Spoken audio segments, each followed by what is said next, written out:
ভারত পাকিস্তান উত্তেজনার সুযোগে বাংলাদেশে পুশ ইন করা হচ্ছে ভারতীয় নাগরিকদের। এমন ঘটনা ঘটেছে, 125 জনকে পুশ ইন করেছে এবং তার মধ্যে 66 জন গুজরাটের। বিএসএফ এই কাজগুলো করছে এবং তার একটা ছবিও দেখা যাচ্ছে যে গুজরাটের 66 জনকে অনুপ্রবেশ করিয়েছে বিএসএফ জোরপূর্বক, তার একটা ছবি দেখা গেছে। এখন এই অবস্থায় সীমান্তবর্তী জেলাগুলোতে পুলিশ সুপাররা সতর্ক বার্তা দিয়েছে যাতে কোনোভাবেই বিএসএফ পুশ ইন করাতে না পারে। এখন বলা যায় যে সীমান্ত এলাকায় পুলিশ, বিজিবি এদের একটা অন্যরকম একটা লড়াই শুরু হয়ে গেল। একদিকে অশান্ত হচ্ছে পাকিস্তান সীমান্ত, যেখানে ভারত ব্যাপক সৈন্য সমাবেশ ঘটিয়েছে। পাকিস্তান গোলাবর্ষণ করছে, জবাব দিচ্ছে ভারতীয়রা। এই উত্তেজনার মাঝে যে বাংলাদেশ সীমান্ত সেটা শান্ত থাকবে না, সেটাও শান্ত থাকবে না। ভারত এখানে এখন গুজরাটের অধিবাসীদেরকে পুশ ইন করাচ্ছে আলাপ আলোচনা ছাড়া। তারা মনে করছে যে এই মানুষগুলো বাংলাদেশি, সুতরাং তাদেরকে পুশ ইন করাচ্ছে একতরফা ভাবে। বাংলাদেশ কর্তৃপক্ষের সঙ্গে কোনো আলাপ আলোচনা ছাড়াই তারা পুশ ইন করাচ্ছে। তার মধ্যে ভারতে আশ্রয় নেওয়া রোহিঙ্গা, তাদেরকেও পুশ ইন করাচ্ছে।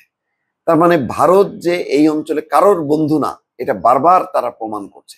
না পাকিস্তান সীমান্তে পাকিস্তানের বন্ধু, না চীন সীমান্তে চীনের বন্ধু, না বাংলাদেশ সীমান্তে বাংলাদেশের বন্ধু। ভারত ও পাকিস্তানের পাল্টাপাল্টি হামলার মধ্যেই 125 জনকে বাংলাদেশে ঠেলে পাঠিয়েছে ভারতের বর্ডার সিকিউরিটি ফোর্স বিএসএফ। এর মধ্যে খাগড়াছড়ির মাটিরাঙ্গা এবং পানছড়ি সীমান্ত দিয়েই অনুপ্রবেশ করানো 66 জন নিজেদের গুজরাটের বাসিন্দা বলে দাবি করেছে। কুড়িগ্রাম দিয়ে পুশ ইন করা 44 জনের মধ্যে রোহিঙ্গা ও বাংলাদেশিও আছে বলে জানা গেছে। আর মৌলভীবাজার কমলগঞ্জ উপজেলার ধলই সীমান্ত দিয়ে অনুপ্রবেশ করানো 15 জনের মধ্যে 8 জন বাংলাদেশি এবং অন্যরা নিজেদের রোহিঙ্গা এবং ভারতের গুজরাটের বাসিন্দা বলে দাবি করেছেন। তবে সীমান্তে ভারত যেভাবে পুশ ইন করছে তা সঠিক নয় বলে মন্তব্য করেছেন জাতীয় নিরাপত্তা উপদেষ্টা খলিলুর রহমান।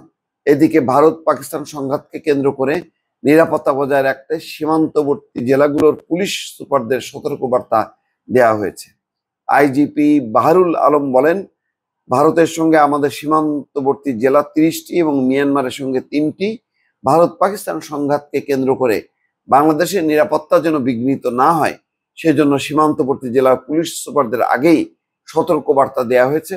আমরা সর্বাত্মক চেষ্টা করব যেন এর প্রেক্ষিতে আমাদের নিরাপত্তা বিঘ্নিত না হয়। জানা গেছে, খাগড়াছড়ি সীমান্ত দিয়ে অবৈধ অনুপ্রবেশের দায়ে গতকাল 66 জনকে আটক করেছে বিজিবি।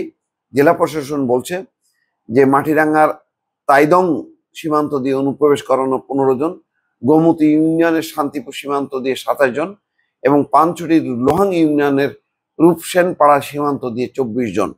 তারা নিজেদের গুজরাটের বাসিন্দা দাবি করছে। অনুপ্রবেশকারীদের দাবি, গুজরাট থেকে উড়োজাহাজে করে সীমান্তে এনে বিএসএফ সদস্যরা তাদের বাংলাদেশে অনুপ্রবেশ করায়। আটককৃতরা অবশ্য বাংলা ভাষাভাষী।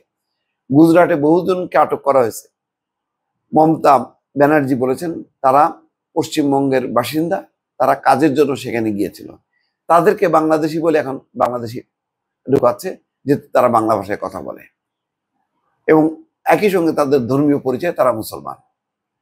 এইভাবে একটা পাল্টা মানে এক ধরনের চাপিয়ে দিয়ে এক ধরনের যুদ্ধ বলা যায় যে ভারত চাপিয়ে দিল বাংলাদেশের উপর। অন্যদিকে পাকিস্তান সীমান্তে দেখেন কি অবস্থা। তার মানে হচ্ছে এখন পুরো সীমান্ত অঞ্চল জুড়ে এক ধরনের অস্থিরতা তৈরি করেছে ভারত। ভালো থাকবেন, আল্লাহ হাফিজ।